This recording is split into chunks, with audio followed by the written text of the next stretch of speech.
You cannot be successful if you don't know where you're going. Vision gives you a destination. Vision gives you an address that you're supposed to go toward. Vision gives you a goal to accomplish. Without vision, you can go any route and it'll get you anywhere. The great writer Solomon says, without a vision, what happens? People perish. Say it with me. Without vision, people perish. Say it loud. Without vision, people perish. Say it to your neighbor. Without a vision, people perish. Now, that word perish actually is the Hebrew word that should be translated to throw off discipline. Without a vision, people throw off discipline. Now, what is discipline? Discipline is self-imposed standards on your own life.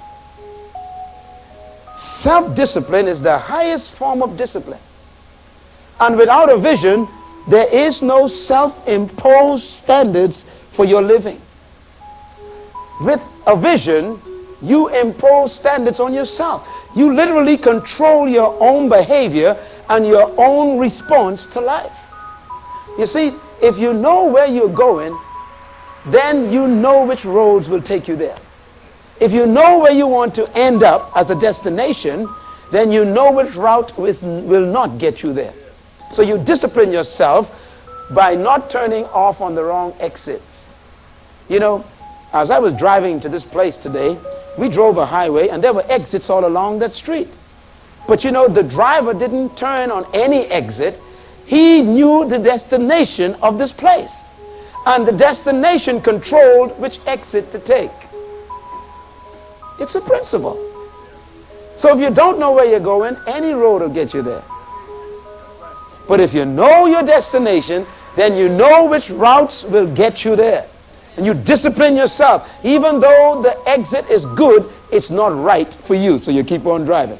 There's no such thing as a bad exit. Is there? No.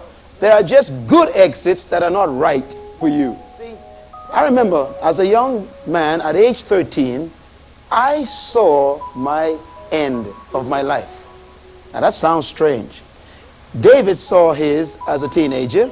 Joseph saw his as a teenager. I saw mine as a teenager. I saw what I was born to be at age 13.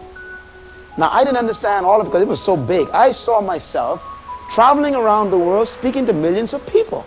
I saw myself building big buildings and owning an airport and owning airplanes. I mean, and I was dumb enough to write it down. Don't laugh at me. It's happening. Why didn't you write yours down? You know, I remember as a teenager in a prayer meeting one time, I was praying, and as a young Christian, I was thanking God for giving me life and giving me a new birth. And I was saying to God, I thank you for giving me a reason for living. And I praise you. I finally found a reason to live. Father, you've given me hope. You've given me salvation. You gave me a reason to live. And while I was giving thanks, do you know what happened? Right in the middle of my praise and prayer, a voice spoke to my mind, and it said, that's why I cannot use you yet. Because you have found something to live for. He says, now when you find something to die for, then I can do business with you. You know, that's the problem with life. People haven't found anything to die for. If you are not willing to die for what you're living for, then it's not worth living for.